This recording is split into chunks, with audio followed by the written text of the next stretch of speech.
Ahora sí, hola a todos, clase de coparticipación,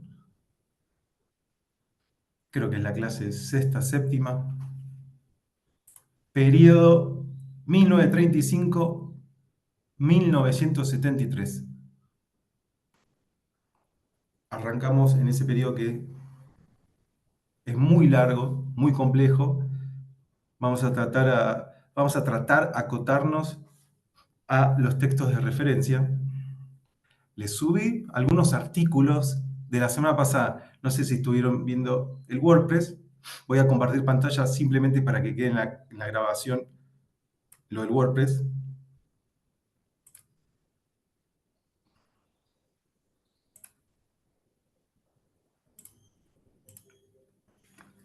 Ahí está. Están viendo, ¿no? Encuentro 2.5.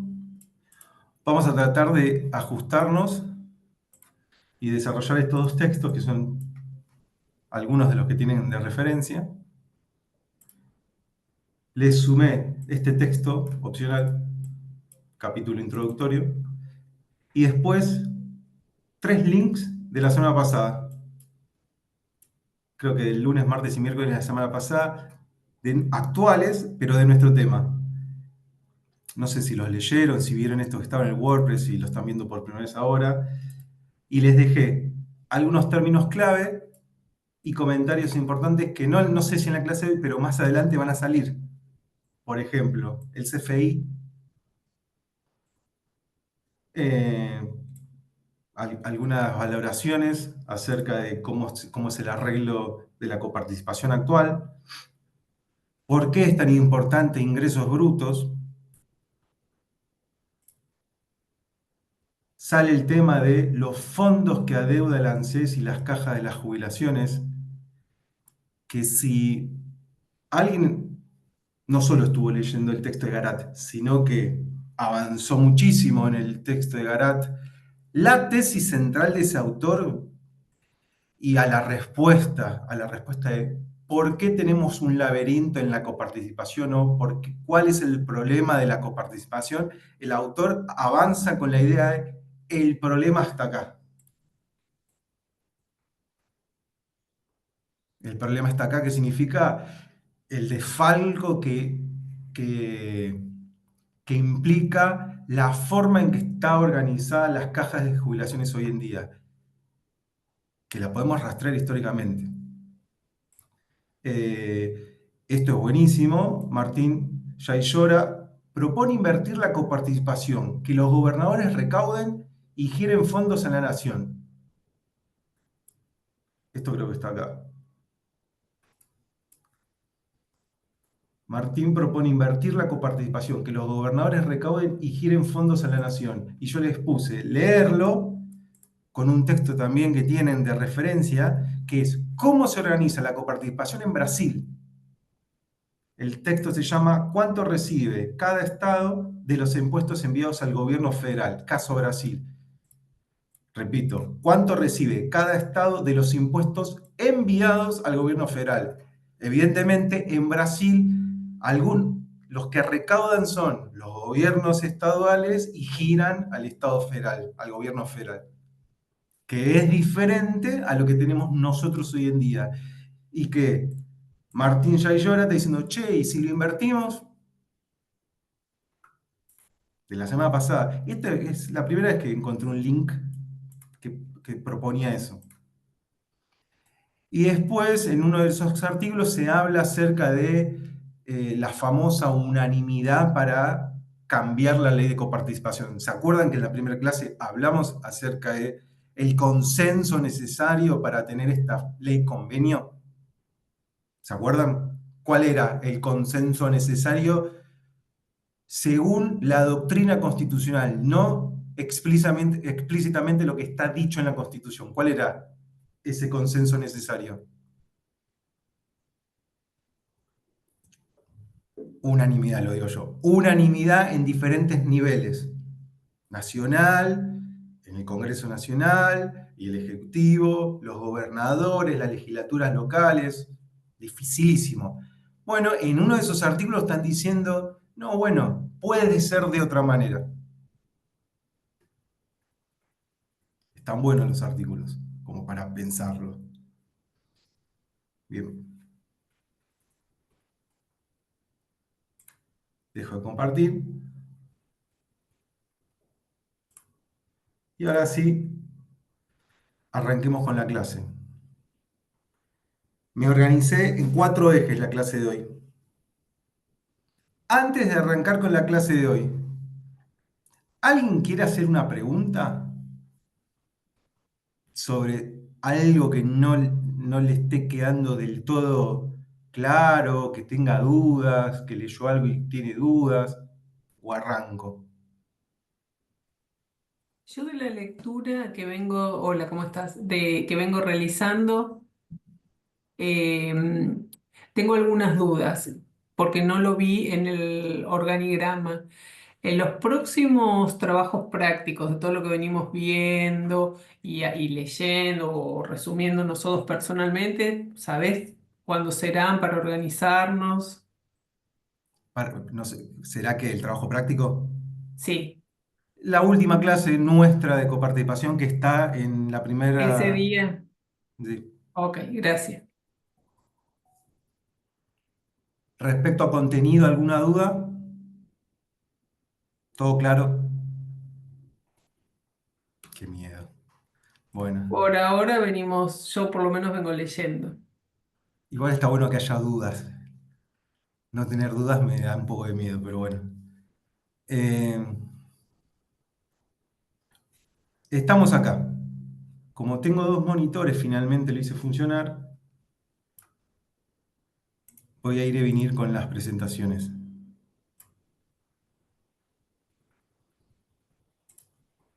Estamos acá, ¿correcto?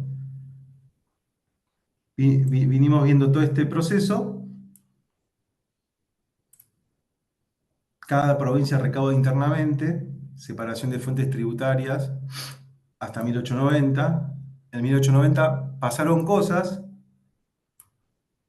con la crisis empiezan los impuestos nacionales, directos e indirectos, doble imposición. 1827, una convalidación de lo que ya se venía dando en los hechos, pero es una convalidación de la concurrencia entre nación y provincias que hace la Corte casi 30 años posterior. Hablamos de este momento. La semana pasada yo intenté describir por qué yo creo que es un conector entre el siglo XIX y el siglo XX, 1880, todo lo que implica eso. Y ahora vamos a entrar acá. En realidad, vamos a entrar acá. Primeras leyes de coparticipación, pero no vamos a entender esto, 1935, las primeras leyes de coparticipación, sin entender qué pasó acá. Esto no es 1830, en 1930. ¿De acuerdo? Y de acá, en esta clase y en la otra, vamos a tratar de llegar hasta acá, 1988. Estamos, ¿no? Con la separación, doble imposición, 1930. Hasta acá vamos bien, ¿no? Em, algunos comentarios introductorios antes de entrar de lleno a los textos que tenemos para la clase de hoy. Em, Cuando nosotros vimos el fallo de 1927, el fallo de Mataldi, nosotros vimos los argumentos que dio la Corte, cómo interpretó el artículo 4 de la Constitución Nacional. Es una pregunta disparadora mía, yo no estoy buscando una respuesta, es más, es una opinión mía. Si ustedes leyeron, ahora voy a compartir el texto de Garat. Si ustedes leyeron el texto de Garat, van a entender lo que les digo. A mí me llama la atención que no hay una valoración política, una valoración jurídica, lo que ustedes quieran.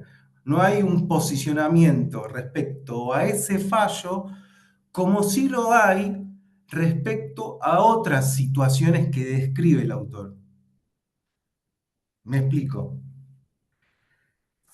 Cuando el autor empieza a describir todo el periodo 1890-1935, la referencia que hace al fallo de Mataldi es en estos términos. Bueno, se dio una concurrencia entre nación y provincia y lo que hizo la Corte es una convalidación de la Corte. Esos son los términos que utiliza el autor para referirse al fallo Mataldi.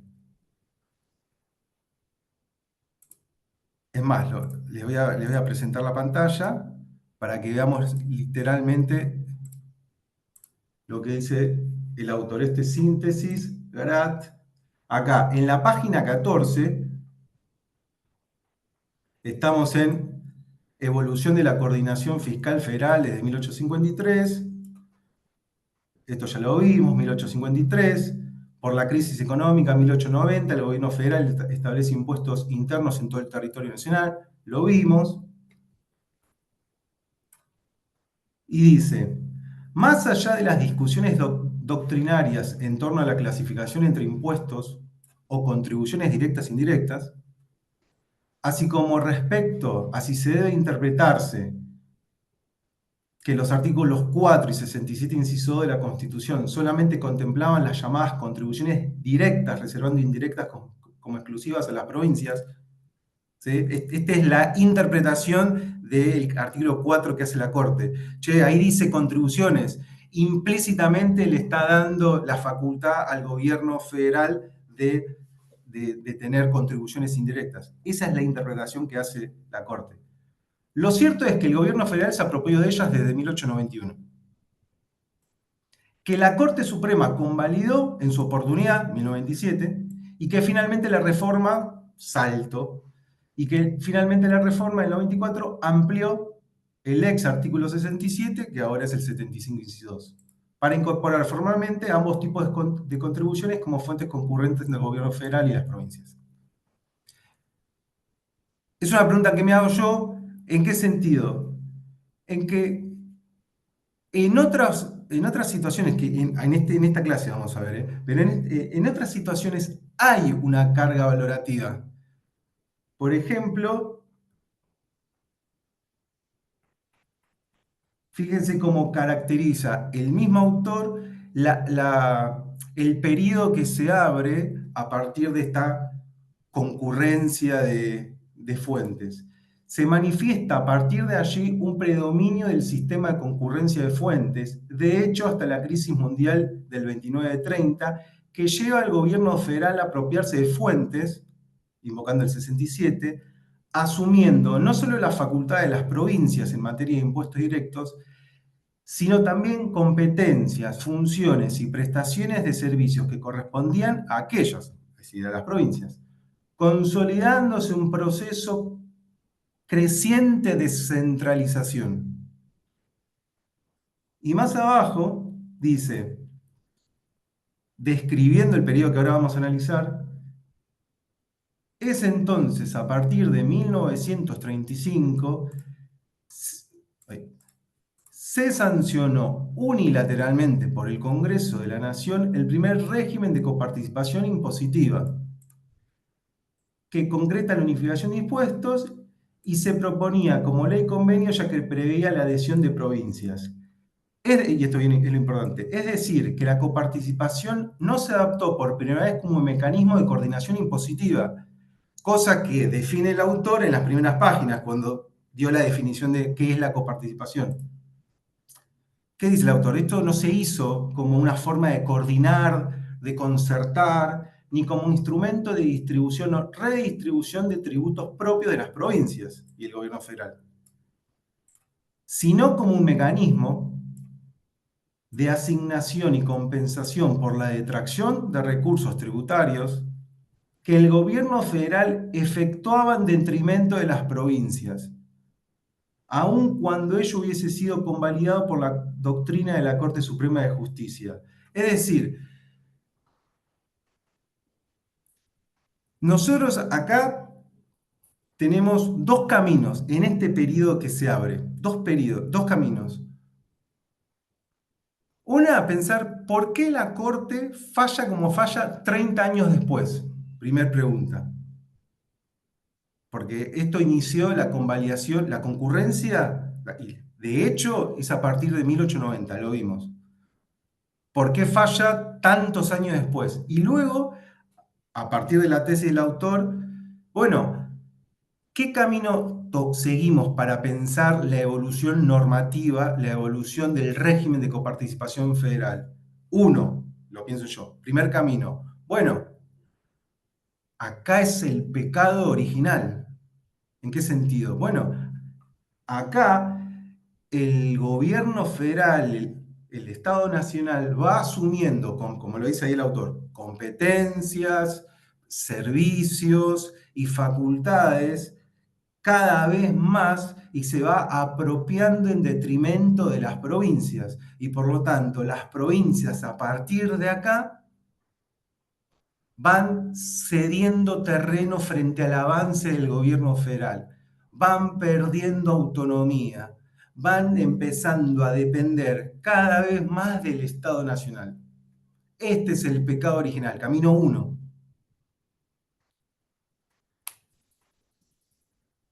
Entonces, en ese camino, ¿dónde ubicamos el fallo de la Corte? ¿Se entiende qué es lo que estoy tratando de plantear? Uno podría decir, bueno, ya en 1927, el fallo de la Corte, situados históricamente, en ese mismo camino uno podría decir, bueno, es la expresión de la debilidad institucional de origen que tenemos como el país que construimos desde 1810 en adelante. Ya ahí estamos viendo la debilidad institucional y la poca cultura constitucional, cosas que hoy se dicen de hoy. Yo lo estoy trasladando las tesis y los argumentos de hoy a 1927, 1935. ¿Se entiende lo que estoy tratando de arbitrariamente armar yo? Ese es un camino. Bueno, ya ahí hay una debilidad. El otro camino podría ser tomar distancia de, porque en todo caso, la convalidación que hace la Corte es una convalidación que de hecho ya se daba. Por lo tanto, si es una convalidación que le da legitimidad y que para nosotros esa legitimidad le da legalidad a una situación de hecho que hace 30 años se daba, bueno, ¿en qué lugar ubicamos las decisiones de la Corte? En la historia constitucional, pero acotados en todo caso a nuestro eje, que es cómo organizamos la distribución de la recaudación, que es nuestro régimen de coparticipación. ¿Dónde ubicamos la palabra de la Corte? Históricamente situados. Ese sería el segundo camino. ¿Y por qué esto es muy importante? Porque si tomamos distancia de la palabra de la Corte, si tomamos distancia de los arreglos institucionales para pensar cómo nos organizamos colectivamente, tomamos distancia y tenemos que sumar nuevos elementos para tratar de, por lo menos, explicar por qué se dan como se dan las cosas. Entonces es tomar distancia del derecho e incorporar nuevos elementos. ¿Y cuáles son esos elementos que hay que incorporar para pensar cómo van cambiando los arreglos institucionales? Las tensiones entre los actores, lo único que estamos viendo desde la primera clase son la puja y las tensiones entre actores que van cristalizando, o las relaciones de fuerza y las relaciones de poder que se van cristalizando en instituciones posteriores. ¿Se entiende lo que quiero decir? Si no se entiende, díganme, porque es central para poder comprender, por lo menos de nuestro enfoque, el periodo que se viene. Si Y puedes repetirlo entonces, mejor. ¿cómo? Si podés repetirlo mejor. Sí, ¿dónde te quedaste? No, en esta segunda camino que podemos tomar. Nosotros tenemos dos maneras de pensar a las instituciones.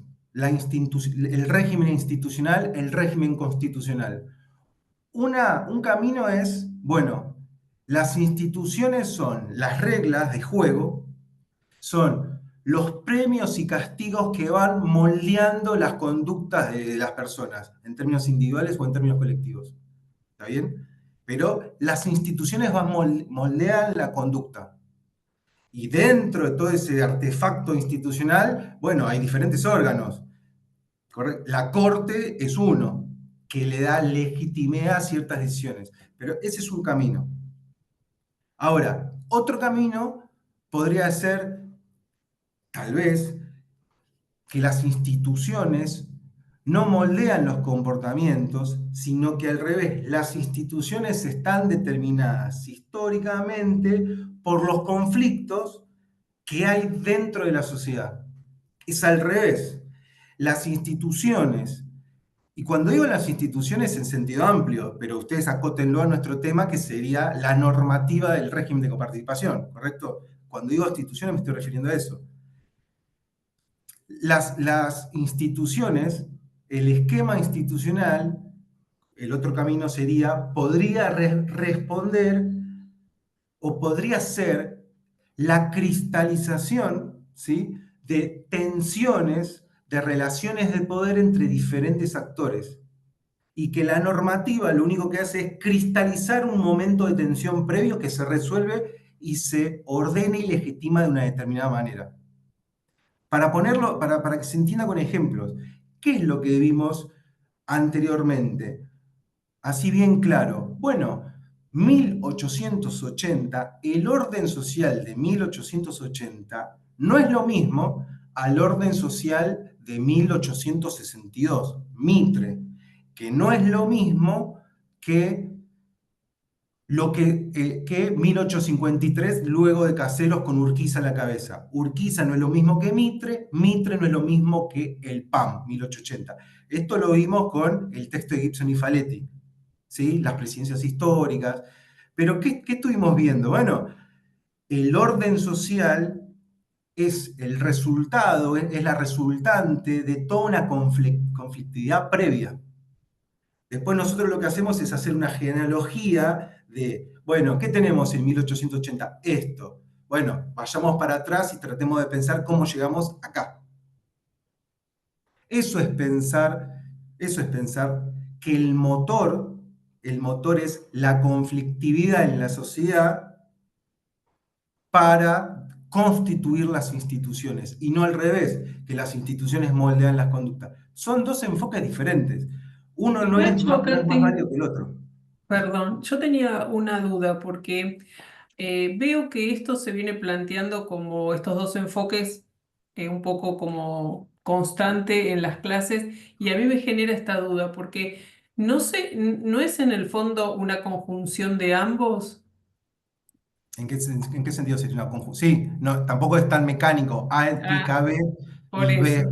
no es tan mecánico, pero podríamos decir que esos enfoques están en tensión, que son Claro, dos porque, marcos por teóricos ejemplo, diferentes. saliendo de este contexto, por ejemplo, yo lo pensaba en leyes que fueron saliendo a correr de los años y que la Corte los termina avalando decisiones como, por ejemplo, la legalización del aborto, la legalización del divorcio. Entonces, fueron siempre que la Corte, por la tensión social, terminó modificando, como acá serían las políticas. Un poco lo Perdón, pensé, no sé tu nombre, yo veo a Andrea. Barcheta. Andrea, es recontra válido lo que traes. Yo te diría, por ejemplo, en el caso dijiste el caso del divorcio.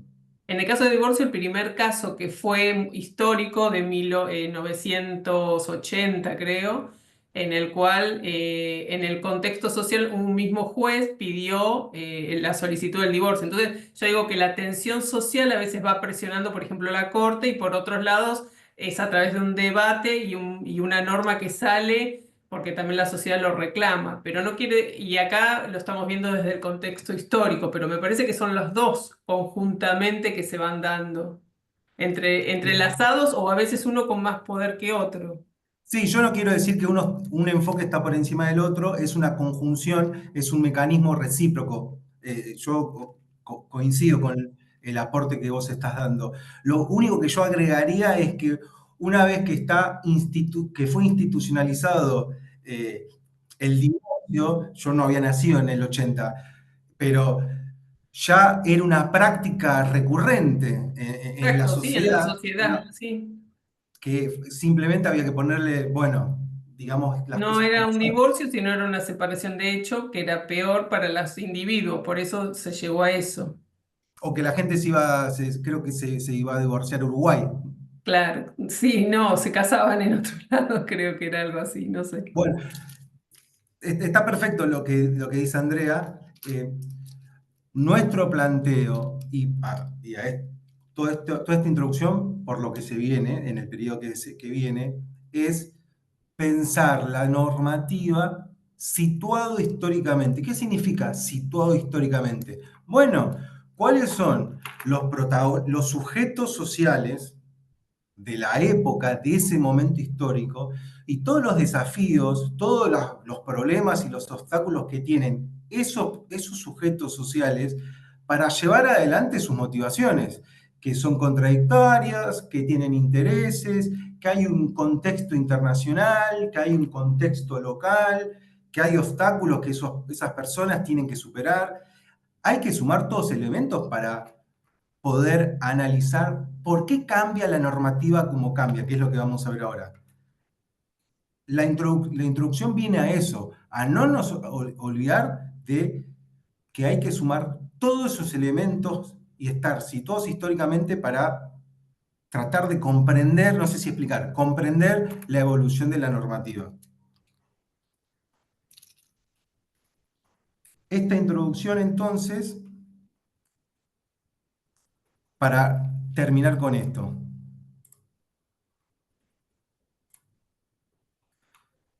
Ya que estoy criticando a Grat, que es nuestro autor de referencia, les voy a decir que vayan a ver en las páginas 13, 15 y 16. Acá el autor sí nos hace saber su posición sobre la descripción que hace estas situaciones, porque de alguna manera lo que está dando, lo que deja a entrever es siempre ese proceso de desfederalización. En la actualidad, ¿qué decimos? No, el problema es que somos un país unitario, fiscal y administrativamente, pero federal en términos políticos. Hay una tesis que siempre se da vuelta con esa frase, ¿sí? Pero que las decisiones se toman unilateralmente. Por lo tanto, ese proceso de desfederalización, como ahora el autor sí da su posición, empieza en 1935. A partir de 1935 hay un proceso creciente de centralización. Y ese sería como el pecado original. No lo quería dejar de decir. Que para nosotros, personalmente para mí, si nos situamos históricamente en ese momento, habría con los elementos con elementos de ese momento histórico, habría que ver si las cosas que están pasando en Argentina son muy distintas a lo que está pasando en el mundo y los paradigmas que se manejan en Argentina son tan distintos de los paradigmas que están vigentes en la actualidad de ese momento. Ahí les marqué todos los términos que utiliza el autor. Sesgo centralista y agudización del proceso de desfederalización. Si ustedes vieron hoy vamos a ir con el texto de Garat y con el texto que dice síntesis de la coparticipación, que es este.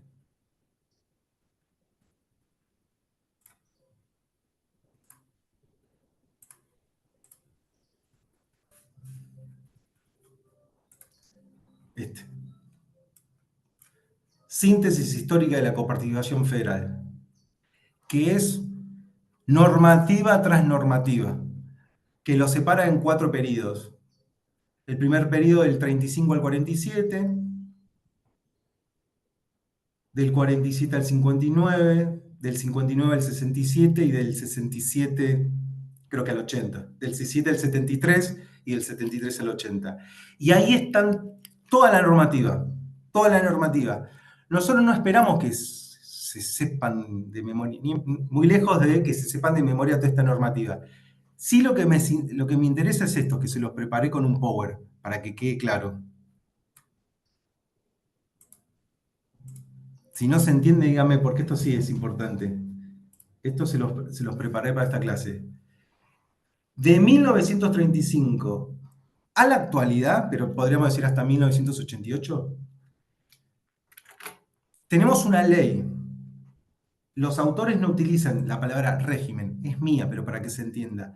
Tenemos una ley que va a ser el marco a partir del cual, de forma general, se va a organizar el esquema de recaudación y distribución. Los primeros antecedentes de los regímenes de coparticipación. ¿Sí? Es una ley. En el marco de esa ley va a haber diferentes leyes nacionales. En el marco de esa ley va a haber diferentes leyes nacionales. ¿Y qué van a determinar? Bueno, van a determinar siempre partes secundarias de esa estructura primaria que es la ley de régimen de coparticipación. ¿Sí? Me explico. A partir de 1935 tenemos una ley nacional que es la 12.139. Este es el marco conceptual, el marco general, las reglas generales del régimen de coparticipación. ¿Y qué se va a definir en esa gran ley? Bueno, en la de 1935 se definía la unificación de impuestos internos y el compromiso por parte de las provincias de eliminar los impuestos provinciales que estén duplicando los impuestos nacionales. Eso creo que lo dije la semana pasada. Pero después se va a decir, bueno, esta ley marco va a tener una vigencia. X, no importa el tiempo. X va a tener una vigencia. En este caso, la 12.139 va a tener una vigencia de 20 años. Esta ley es el antecedente del régimen de coparticipación en 1935, por lo tanto, vence en el 55. ¿Y en el 55 cómo sigue esto? Bueno, veremos.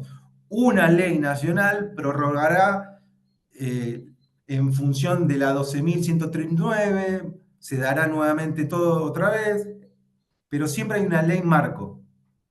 Y en esa ley marco se define la distribución primaria y secundaria que ya vimos. Esto es así para todo el periodo hasta el 88. Ley, tipo régimen, vigencia, distribución primaria y secundaria. Y obviamente nos situamos en 1935. Diferentes leyes nacionales pueden ir modificando, yo lo puse acá, modificando, eliminando, creando nuevos impuestos. ¿Sí? Por ejemplo, para 1935, ¿qué impuestos teníamos? Estos, se los marqué acá. Sellos, naipes, tabaco, consumo de bebidas alcohólicas, azúcares. ¿Sí? Bueno, una ley nacional podría incorporar, ¿sí?, a la Caja Nacional de Recaudación para distribuir entre las provincias y el Estado Nacional, bueno, podría incorporar nuevos ingresos a partir de nuevos impuestos. Por ejemplo, como ejemplo les puse, pero hay un montón. En 1943 es el impuesto a los beneficios extraordinarios, o sea, a la renta extraordinaria, a la ganancia extraordinaria, por ejemplo. ¿Saben quién estuvo en 1966? Esto lo voy a inventar para que quede claro. En 1966 fue una dictadura de Onganía, una dictadura más conservadora, por más que hubo un plan con compensación, fue una dictadura conservadora. Bueno, tal vez en 1966, con leyes nacionales, se eliminan impuestos. Por ejemplo, se podría eliminar el impuesto a los beneficios extraordinarios. Todo eso va a afectar al régimen, al marco general. ¿Correcto? Por eso les puse lo importante que ustedes tengan claro la ley, tipo régimen de coparticipación, y después modificación, creación o eliminación de diferentes impuestos en función de qué. Bueno, en función de, el clima de época, en función de los actores de la época. ¿Se entiende conceptualmente lo que estoy describiendo? Eso es cómo va a evolucionar el régimen de coparticipación del 35 hasta 1988, con diferentes hitos. Tienen la ley del 73, tienen el régimen de 1988, pero esto es la estructura. Por ejemplo, si yo le estoy diciendo que esta es la estructura, bueno, van pasando los años, históricamente se tienen que ubicar que no es lo mismo 1930 que 1946, que 1958, que 1966. ¿Y por qué digo que no es lo mismo? Bueno, lo que les decía anteriormente, hay que incorporar otros elementos para pensar cómo se constituye la normativa. Elementos locales, elementos internacionales y la relación de fuerza entre los protagonistas. Por eso, sin tener como referencia un texto de historia, que yo les pasé el de Rapaport, que utilizo yo para otras materias, leer el texto de síntesis de coparticipación y únicamente leer la normativa, no sé, mucho no nos va a servir. Y digo algo más.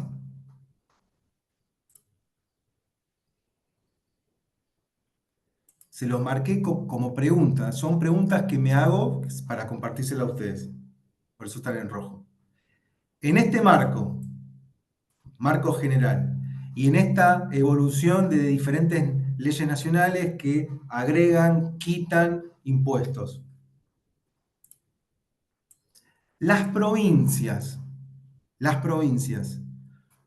¿pueden legislar internamente por fuera del régimen de coparticipación? Tienen que tener presente que entre 1890 y 1935 hay una telaraña de impuestos provinciales, nacionales. ¿Sí? En 1929, el orden de 1880 estalla. ¿Sí? Y hay que barajar y dar de nuevo. Y el orden de 1930 es diametralmente diferente a 1880, donde el Estado tiene un rol central. Pero no solo la intervención del Estado en la economía. El Estado asume la conducción de la nación. El proyecto de país está encarnado en el Estado nacional. ¿Correcto? Eso es un cambio de paradigma. Eso es 1930.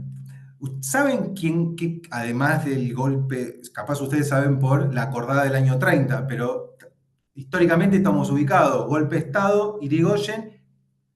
¿Quién le hace el golpe de Estado a Irigoyen? ¿Saben?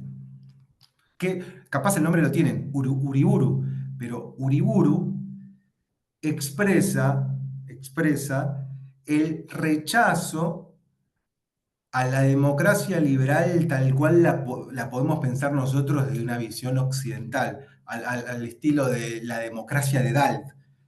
Cuestiona totalmente la democracia.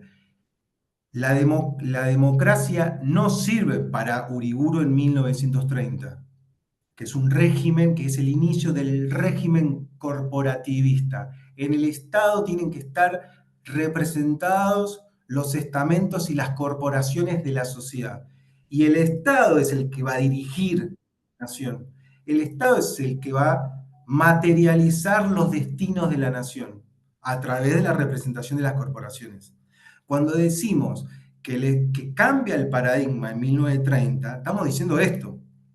Entonces, cuando Garat libremente dice, bueno, hay una pérdida de autonomía por parte de las provincias, sí, ok, hay que ver, yo no sé si hay una pérdida de autonomía, habría que ver cuál es la relación entre provincias y Estado-Nación en ese momento, que es la parte de la pregunta que yo les estoy dejando ahí.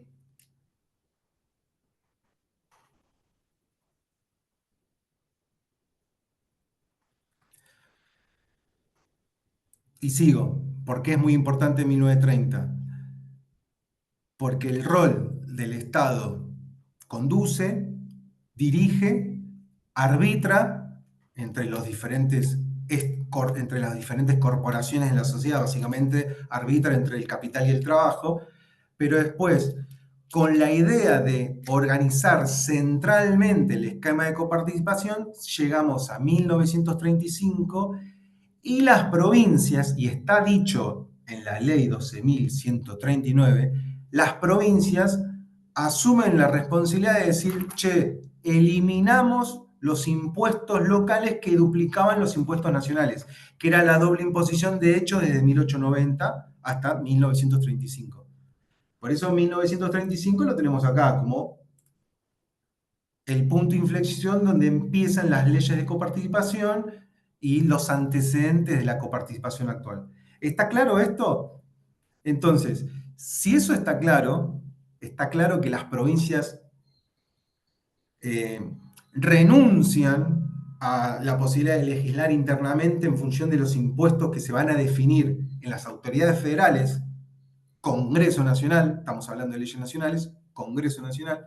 Bueno, la pregunta que yo les hago, para pensarlo en el trabajo práctico, recién me preguntaban por el trabajo, ¿las provincias pueden legislar internamente por fuera del régimen de coparticipación? Es decir, ejemplo, lo invento, ley nacional dentro del régimen de la 12.139. Ley nacional, estos son los impuestos indirectos que se legislan. Tucumán podría legislar internamente de forma autónoma en un impuesto diferente a esto. No lo sé, yo no tengo la respuesta, pero es válida la pregunta. ¿Se entiende la pregunta? Sí. ¿Cómo es la relación entre gobernadores y gobernadores nacional? ¿En qué sentido cómo es la relación? En el sentido que yo les decía anteriormente, quien encarna y quien conduce, está mal dicho de esta manera, los designios de la nación van a estar encarnadas en el Estado Nacional, en Uriburu, y en los diferentes presidentes durante la década infame. Es importante que tengan presente que estamos en la década infame. ¿Por qué le dicen infame a la década o a los años que van? Del 30 al 46. Algunos lo ponen en el 43, en el 46 hay elecciones nuevamente. De todas maneras, elecciones hubo, pero siempre había fraude. Tienen la década infame, ¿correcto? En la década infame, Uriburu, Agustín Justo, quien es el que es Agustín B. Justo, ese es un dirigente social del Partido Socialista, este es Agustín P. Justo, no sé la P de qué es, pero es Agustín P. Justo. Después está Ortiz y después está Castillo. Esa es la seguidilla de presidentes de la década infame. En esta década, ¿cómo es la relación entre ellos y los diferentes gobernadores?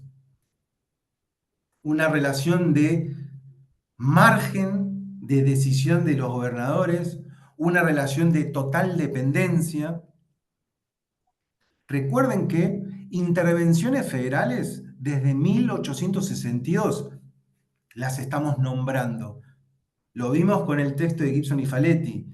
Entre el 1862 y 1916, la primera elección, 53 intervenciones federales. El gobierno federal, legitimado en el artículo 6º de la Constitución Nacional, bueno, imponía su orden, no el orden, imponía su orden en diferentes provincias. Y después ponía interventores en función de, bueno, lo que le convenía al Estado Nacional, lo que le convenía a Mitre, lo que le convenía a Sarmiento, lo que le convenía a Avellaneda y a Roca. Irigoyen también hizo intervenciones federales y en la década infame no hay intervenciones federales con el artículo 6º de la Constitución Nacional, pero hay intervenciones en las provincias para acotar los gobiernos locales. Pero es como pregunta, ¿cuál es la relación? Porque con Garat nosotros estamos viendo que a partir de 1935 se abre un nuevo periodo donde se centraliza la cosa por un lado y se pierde autonomía por el otro. Y todo eso va de la mano y uno diría, bueno, es el derrotero histórico y hasta acá llegamos en 1988 y en el siglo XXI. Uno lo podría pensar de esa manera y es válido. Y punto 3, bueno, ¿cómo pensamos? Esto es lo que trato de poner sobre la mesa. La evolución normativa, ¿cómo pensamos la evolución normativa? ¿Cómo pensamos esto? En los marcos generales del régimen de coparticipación, ¿por qué en momentos hay determinadas leyes nacionales con determinados impuestos y en otros momentos puede cambiar totalmente? Yo puse evolución normativa necesaria, pero no suficiente.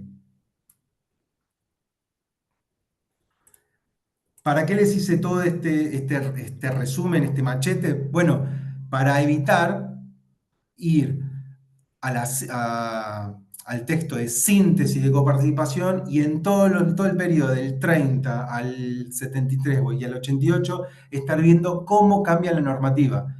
Porque ni yo me acuerdo, cada 10 años cambia la normativa. Pero en general, lo que se hace es, una vez que llega a su vigencia esta, hay una nueva ley nacional que más o menos prorroga la estructura de esta normativa. ¿Correcto? Pero en función del contexto, bueno, pueden aparecer nuevos impuestos. Por ejemplo, acá lo podría poner.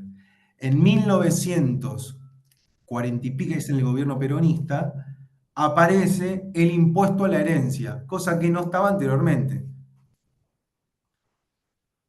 Todos esos impuestos que aparecen o todos esos impuestos que desaparecen repercuten en la caja a repartir.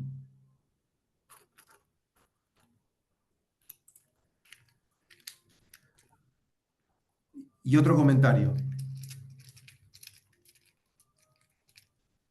Yo acá lo saqué del cuarto periodo del régimen de coparticipación del texto de síntesis.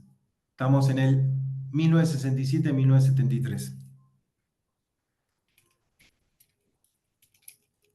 En 1967, dentro del paquete de medidas de política económica adoptado en marzo del 67, en el 67, Onganía, para el nuevo ministro de Economía, el ministro de Economía de Onganía, se me fue. ¿Hay alguien recuerda al ministro de Economía? No. El ministro de Economía ahí se me fue. Bueno. Se plantea una situación en cierta forma similar a la de 1943. Para sanear las finanzas públicas del gobierno nacional, se echa a mano el recurso de reducir la coparticipación recibida por el conjunto de provincias. Entonces, en el contexto de un plan de estabilización Krieger-Bacena, en el contexto de la dictadura de Onganía y el plan de estabilización de Krieger-Bacena, es un plan de estabilización ortodoxo, bueno, ahí van a aparecer leyes nacionales que reducen la distribución secundaria. ¿Correcto? ¿Cómo explicamos ese cambio normativo? Bueno, situados históricamente, cómo llegamos a Onganía y cuáles son los elementos para comprender por qué lo que está pasando en 1966, cuando es la dictadura de Onganía. Como ejemplo nada más. Y otro ejemplo, que es algo muy importante que el año pasado se hablaba mucho de esto.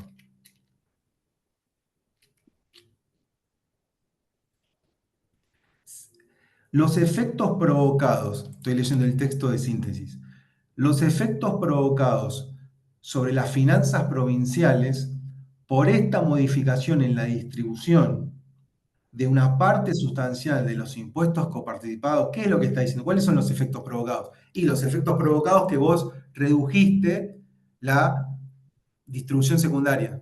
Entonces, si reducís la distribución secundaria, le estás quitando ingresos, le estás reduciendo caja a los gobernadores.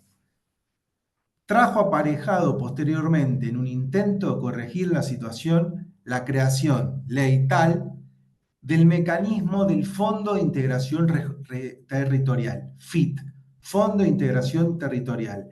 Este fondo, financiado con crédito del presupuesto del Gobierno Nacional y desembolsado a través de los aportes del Tesoro Nacional. El año pasado, ¿escucharon hablar, coyuntura, acerca de la cantidad de fondos del Gobierno Nacional que desde esos fondos se distribuyen, se asignan partidas a diferentes provincias o regiones? ¿Lo escucharon el año pasado? Eso se hizo mucha noticia. Bueno, este no es el primer fondo, pero es uno de los primeros. ¿Y por qué lo traigo y es importante para nosotros? Una cosa es la caja, la masa coparticipable, masa coparticipable.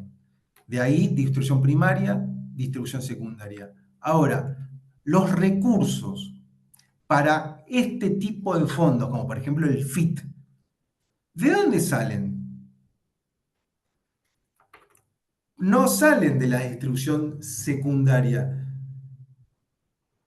Pueden salir de la distribución primaria, pueden salir de otras fuentes, pueden ser asignaciones precoparticipables o pueden salir de otros gastos, de otras partidas del Estado Nacional.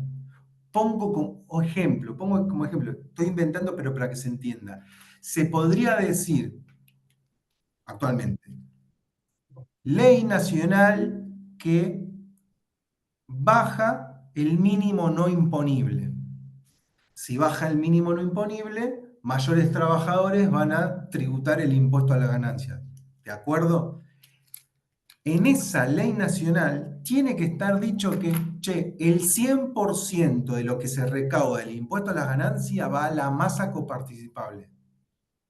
Estas son las leyes nacionales que yo le decía que son secundarias al régimen. Espero que se me sigan y que se vaya entendiendo. En esa ley nacional se podría decir, che, el 90% va a la masa coparticipable y el 10% va al Fondo de Integración Territorial. ¿Y quién lo gestiona? Bueno, lo va a gestionar un ente concordado entre Nación y las provincias de Cuyo. ¿Y para qué sirve esa plata? Bueno, para infraestructura de la región. Este fondo no es el primero, pero es uno de el segundo o el tercero de los fondos. ¿Por qué empiezan a crearse? Por lo que está pasando acá en 1967. Onganía, ¿qué hizo? Bajó la distribución secundaria. Las provincias se quedan sin ingresos. Entonces, para poder mantener sus estructuras provinciales, sí. ¿Alguien quiere decir algo? Bueno, para acordar con los gobernadores, para acordar políticamente, se van creando estos fondos, que es una transferencia discrecional que se escapa a la masa coparticipable. Es importante porque en el texto de Garat van a aparecer los términos de asignaciones condicionadas o incondicionadas por fuera de la masa coparticipable. Este es el ejemplo. Pueden ser muchos ejemplos. Por ejemplo, podría ser una ley, y podría ser no, pasó, en la década del 90, hubo una ley que se llamaba de transferencias precoparticipables, que espero que me sigan y va a entender la diferencia no menor. Una cosa es decir, bueno, el 10%, el 5% dijimos, el 5% del impuesto a las ganancias va para ese fondo. ¿Y cuánto recaudas el impuesto a las ganancias? No sé, 100.000 millones. Bueno, el 5% es tanto. Y otra cosa es decir, el 10% de la masa coparticipable va a tener una asignación específica. Se perciben que no es lo mismo el 10% de un impuesto que el 10% de la masa coparticipable, donde la masa coparticipable es la caja donde van todos los impuestos. En la década del 90, el 15% de la masa coparticipable se precoparticipó, es decir, se detractó de la masa coparticipable para transferir al ANSES, para sostener los gastos de jubilaciones. Que eso va a aparecer en los fallos que ustedes seguramente conocen del 2014, 2015, Santa Fe, San Luis, Córdoba. Una detracción de una asignación precoparticipable. Se juntó toda la plata de la masa coparticipable y se dijo, el 15% de eso lo sacás y se lo das al ANSES. ¿Por qué? Bueno, porque hay que pagar jubilaciones y porque el ANSES no tiene la plata para pagar jubilaciones, que después tendremos que explicar por qué pasó eso, pero eso es lo que luego en la normativa se reflejó. Entonces, la masa coparticipable, la recaudación de todos los impuestos, no fue sobre el total, sino sobre su 85%. Pero son dos casos diferentes, asignaciones precoparticipables y asignaciones de una ley nacional, de un impuesto como por ejemplo ganancias. Pero las dos tienen la misma función.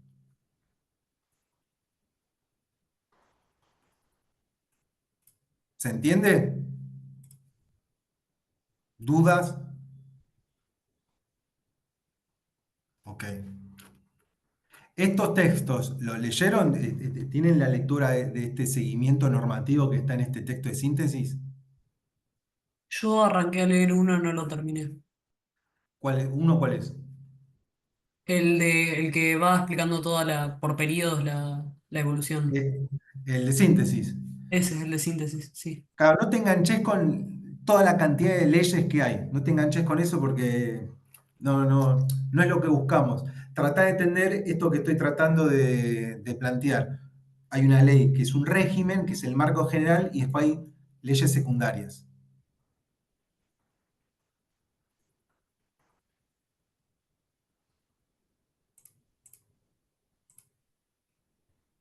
Acá les tenía para compartir. Miren.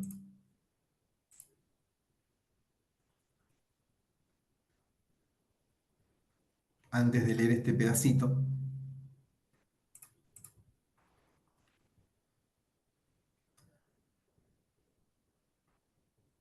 ...1968... ley, que sería, siguiendo el planteo que les hice, una ley secundaria del régimen, ley 17678, que aparece en el texto de síntesis, créase el Fondo de Integración Territorial, que tendrá por objeto financiar inversiones en trabajos públicos de interés provincial, destinados a crear la infraestructura requerida por el desarrollo del país. El Fondo de Integración Territorial se integrará con un aporte del Tesoro Nacional que se fijará anualmente en función de los requerimientos de los proyectos a financiar. el Poder Ejecutivo establecerá el sistema operativo y el régimen del funcionamiento del fondo.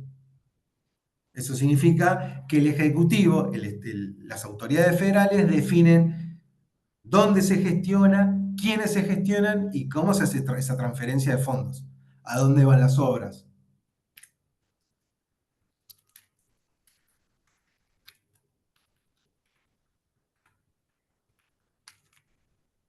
Lo tienen a Borda, ¿no? Ministro del Interior de Onganía. Por eso está la firma acá. Y acá les rastreé, como de curiosidad, el FIT, ahí está, el Fondo de Integración Territorial es el tercer fondo que se crea, y esto es la lista de fondos que encontré en el siglo XX. Ahí me parece que faltan, pero hasta 1968 son estos tres. Después está el FONAVI, este es muy conocido, el ATN, el FONID. Capaz lo vamos a ver más adelante. Bueno, ¿qué más tengo por acá? No voy a ir ahora a 1973, pero sigo leyendo este texto. ¿Están viendo sí, están viendo el pobre. Esto lo había marcado para pensar el Fondo de Integración Territorial. A partir de 1971, las finanzas públicas provinciales comienzan a experimentar un nuevo deterioro provocado por la aceleración del proceso inflacionario. Contexto 1970-1971. Gobiernos dictatoriales, ahí más o menos tendrían que ubicarse históricamente, son después de Onganía sale eyectado por los aires en 1969, Cordobazo, y después viene toda una secuencia de gobiernos dictatoriales hasta sentar las bases para la vuelta de la democracia y el gobierno de Cámpora y de Perón. Los gobiernos dictatoriales son Onganía, Lanusse y Livingston. En ese contexto se van deteriorando las finanzas provinciales. ¿Por qué les estoy leyendo esto? Porque así va a empezar la ley de 1973, que es la 20221, que es la ley que tenemos que pensar en la clase. A partir del 71 y el deterioro de las finanzas provinciales, que deterioró en términos reales la recaudación nacional bruta de impuestos coparticipados y por lo tanto los montos recibidos por las provincias en concepto de coparticipación, junto con la implantación de una política salarial de equiparación de remuneraciones entre los distintos niveles de gobierno, que representó un aumento más que proporcional en los gastos provinciales, tanto en lo referente al personal propiamente provincial, como respecto de los refuerzos provinciales a los municipios para equiparar las remuneraciones del personal de estos últimos. Si se exceptúa la provincia de Buenos Aires, los aportes del Tesoro Nacional pasaron a financiar del 2,4% a los gastos provinciales en el 70, al 19% en el 71 y al 24% en el 72. Repito, los gastos de los aportes del Tesoro Nacional en sus diferentes modalidades, sus transferencias discrecionales, sus transferencias condicionadas o no condicionadas, todos estos ejemplos que recién le di, como por ejemplo el Fondo de Integración Territorial, para 1972 el 24%, si se exceptúa la provincia de Buenos Aires, la relación entre aportes del Tesoro Nacional y la coparticipación aumentó del 7 en el 70 al 56 en el 71 y el 88 en el 72. Por lo tanto, los aportes del Tesoro Nacional pasaron de financiar del 2 de los gastos provinciales, o sea, la plata que le envía Nación, a 19 en el 71 y 24 en el 72. Es decir, para ponerlo en estos términos, evidentemente una mayor dependencia fiscal de las provincias a Nación. ¿Sí? Bueno, lo dice acá. La fuerte dependencia creada respecto al Tesoro Nacional obligó a replantear las relaciones financieras entre nación y provincias. Todo esto, la debilidad de las cuentas fiscales de las provincias llegando a 1973, es lo que se va a tratar de estructurar nuevamente con la ley de 1973, la 20.221, y donde va a aparecer el término de los nuevos criterios de reparto, que lo teníamos acá. Criterios redistributivos de repartos, reemplazando a los criterios devolutivos. Yo creo que la última vez hablamos de la diferencia entre criterios devolutivos y criterios redistributivos, ¿correcto o no? No me acuerdo. ¿Qué se le ocurre? ¿Qué puede ser la diferencia? Y busco la ley.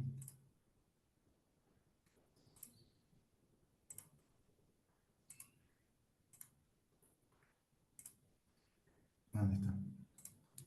Acá. La ley no, la tienen como, si no la tienen completa, después se la subo al WordPress. Yo creo que en algún lado tiene que Capaz, estar. ¿Cómo? capaz la diferencia puede ser que el devolutivo lo que hace es devolverle lo que contribuyeron las provincias al sistema federal y en cambio el redistributivo capaz busca más igualar los niveles de cada provincia. Correcto.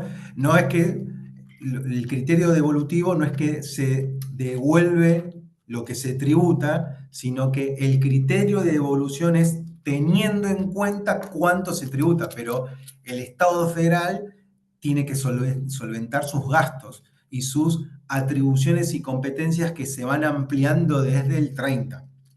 Pero si hay una provincia que aporta tanto, bueno, la devolución de lo que se aporta va a ser considerada en función de cuánto está aportando. Ese es un criterio devolutivo. Pero tengan presente que no es que Buenos Aires aporta 10 y le devuelven 10. Aporta 10 y le devuelven 8.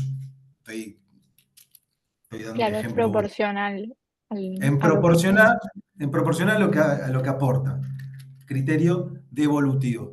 Pero tengan presente esto, lo que dijimos previamente. A partir de 1930, el Estado Nacional constantemente va ampliando no solo sus atribuciones, sino la prestación de servicios.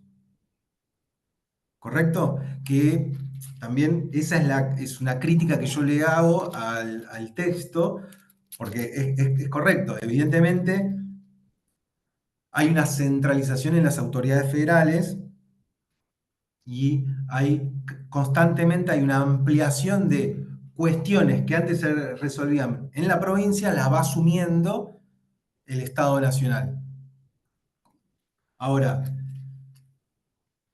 cuando decimos nuevas funciones que va asumiendo el Estado Nacional, estamos haciendo referencia a las nuevas prestaciones que se van desarrollando, de todo tipo, cualquier prestaciones sociales en términos de educación, de salud, jubilaciones. Yo ahí después les preparé algunos gráficos para que ustedes puedan percibir, bueno, desde 1884, que es la ley de educación, la tienen la 1420 con Roca, desde 1884 que el Estado federal va asumiendo competencias para hacerse cargo de diferentes prestaciones sociales.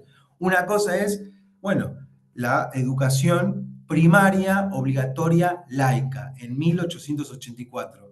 Después, la educación secundaria por los 40. Después, no, bueno, hay que garantizar la escuela secundaria técnica. No, bueno, ahora hay que garantizar eh, hospitales en todo el territorio que dependan en términos administrativos y de fuentes de recursos del Estado Nacional. En todo este periodo estamos observando eso. Por lo tanto, es esperable que aumenten las atribuciones y competencias y por lo tanto la necesidad de recursos nacionales. Pero en ese contexto, la gran diferencia es que el criterio redistributivo, bueno, es lo que decía Verónica, que lo tienen en la ley. Recuerden que el contexto de 1973 es que las provincias estaban con serios problemas en sus arcas fiscales y que constantemente no, iba ampliándose la dependencia fiscal de esas transferencias, esas asignaciones específicas, para no decir discrecionales. ¿Correcto? Lo que dijimos anteriormente. Bueno, así arranca la ley haciendo la descripción del año de 1973. El proceso de institucionalización del país producirá durante 1973. 1973 no es un año menor. Que la ley procure y tenga como objetivo un criterio redistributivo no cae del cielo, sino que estamos en el año de la vuelta de Perón y el plan Helvar. 5 clases para explicar qué es todo eso, pero situados en ese contexto se entiende que la ley tenga el término redistribución y no devolución. Y en ese contexto tiene sentido lo que ahora voy a leer. El traslado de la responsabilidad del gobierno de cada una de las provincias a los organismos constitucionales respectivos, en momentos en que la situación financiera de las provincias se ha deteriorado en forma acentuada, teniendo que acudir al Tesoro Nacional en apoyo de casi la totalidad de las mismas. El proyecto Ley Convenio, que elevamos a su excelencia, sustituye y unifica los 3 regímenes actualmente vigentes, leyes tal. Nuevamente, lo que intenté describir previamente, régimen, que hay una ley que hace marco general y leyes secundarias. En 1973 hay como objetivo, en toda la normativa que van a encontrar en el texto de síntesis, bueno, unifiquemos todas esas leyes nacionales, desde mis términos, secundaria en esta ley 20.221. Unifiquemos y simplifiquemos la forma de recaudar y distribuir. El mismo ha sido el resultado de una serie de estudios, bla, bla, y recoge aspiraciones manifestadas por las provincias en el sentido de obtener una más adecuada distribución de una parte fuente de financiamiento del sector público provincial. Es por ello que se ha decidido sustentar la preparación de este proyecto,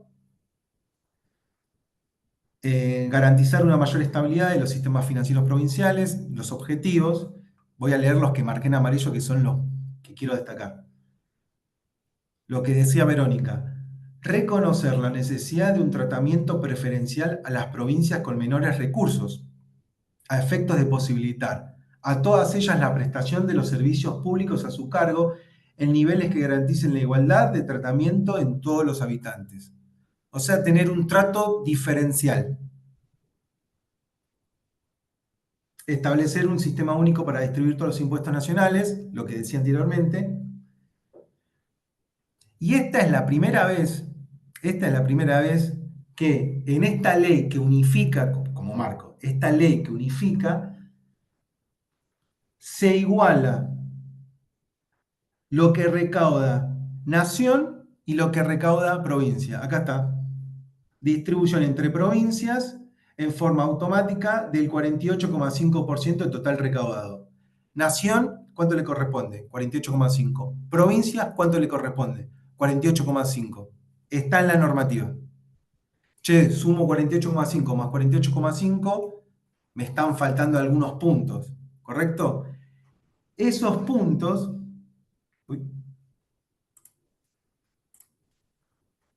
3 puntos, se van a designar en forma automática como aporte al Fondo de Desarrollo Regional. Otro fondo que aparece para poder nivelar diferentes regiones que se percibe en una desigualdad estructural frente a otras. De ahí el término redistribuir, equiparar, nivelar. Un trato diferencial a los diferentes territorios. ¿Y con qué criterio se va a distribuir a las provincias? Acá aparece por primera vez un criterio dicho en la ley de cómo va a ser la distribución entre las provincias. Antes no estaba, ¿se acuerdan que yo decía, bueno, nación tanto, provincias tanto? Pero no estaba en la ley cuánto va a cuánto va a Buenos Aires, cuánto va a Tucumán, cuánto va a Salta. No estaba explícitamente en la ley. En 1973, por primera vez va a estar dicho en la ley. ¿Con qué criterio se distribuye, se organiza la distribución secundaria? ¿Cuánto le va a Buenos Aires, cuánto va a Salta? ¿Con qué criterio? Acá está dicho. Entonces, en la ley de 1973, que tiene criterios redistributivos, una parte de la masa coparticipable se destina al Fondo de Desarrollo Regional para cumplir, para materializar los objetivos buscados, que es la redistribución y la nivelación de las diferentes regiones, y por el otro lado se explicita cómo se va a distribuir a las provincias, teniendo en cuenta la población, la brecha de desarrollo y la dispersión de la población.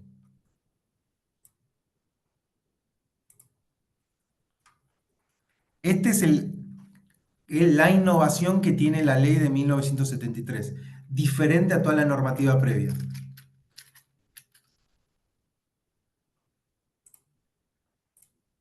Bueno, tenía más cuadros para mostrarles, pero me quedo acá.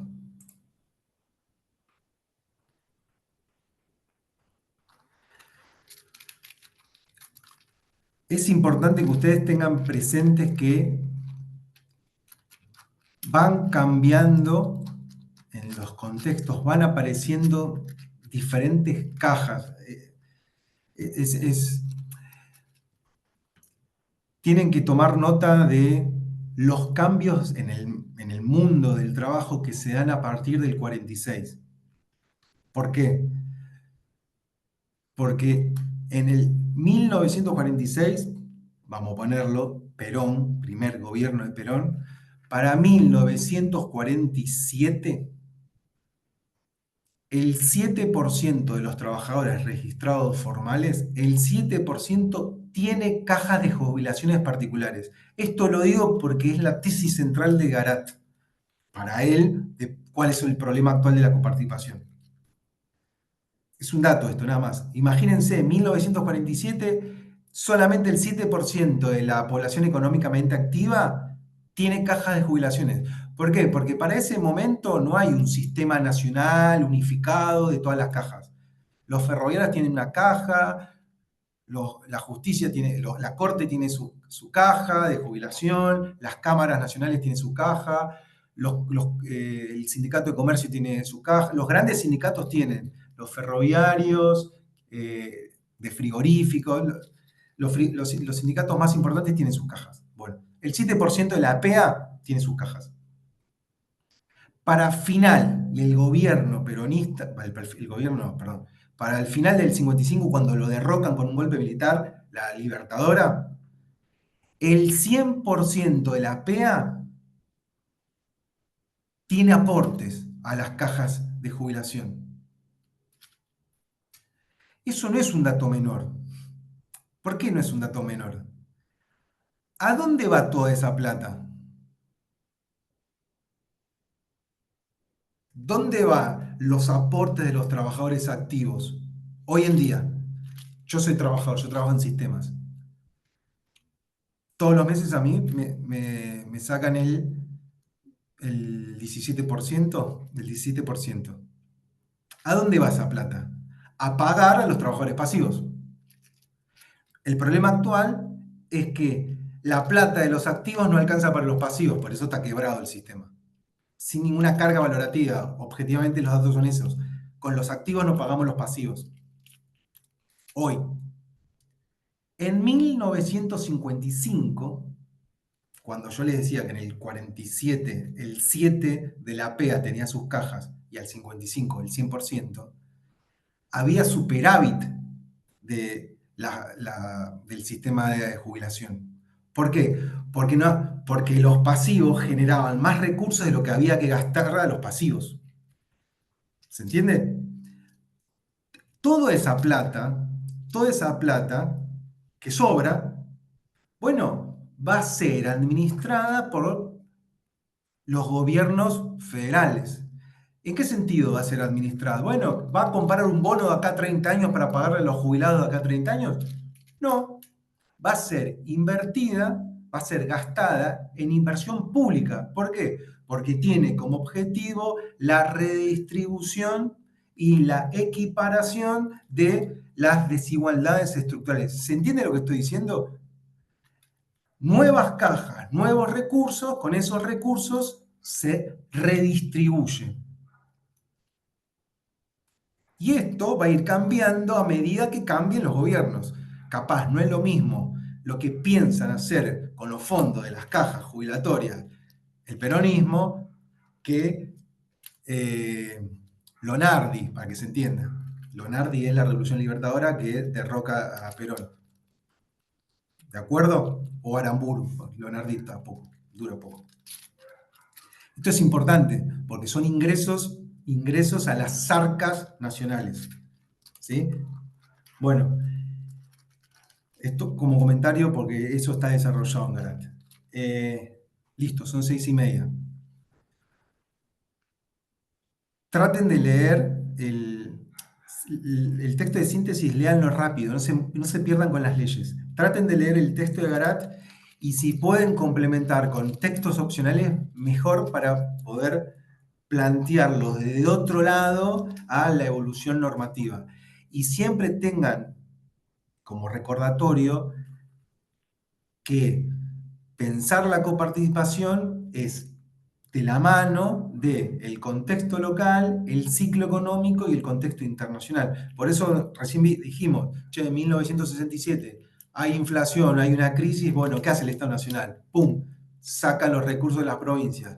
Las provincias no pueden mantener sus estructuras provinciales. ¡Pum! Salen fondos. Todos esos elementos hay que poner sobre la mesa. El periodo se abre en 1935. La sociedad cambia en 1930. Y ustedes pueden hacer las dos cosas. O ir por un camino y decir, acá es la manzana podrida, acá es el pecado original, o ir por otro camino, que es el camino que nosotros le planteamos. Espero que se estén dando cuenta. Pero los dos caminos son válidos. Listo, me callo. ¿Alguna duda? Sí. Bueno, no sé si tienen dudas. Pero por lo menos el planteo general como del régimen de coparticipación, ¿se entendió por lo menos lo que intenté describir? No se pierdan con las leyes. Por algo se los digo. No se pierdan con las leyes. Y traten de leer los artículos que les pasé. Capaz sirve de algo. Bueno, si no hay dudas, hasta acá llegamos. Y el lunes que viene no tenemos clase, así que creo que es el próximo. ¿Está bien? Bueno, espero que estén bien. Gracias. Bueno, gracias, profe. Gracias, profe. Nos vemos. Hasta la próxima.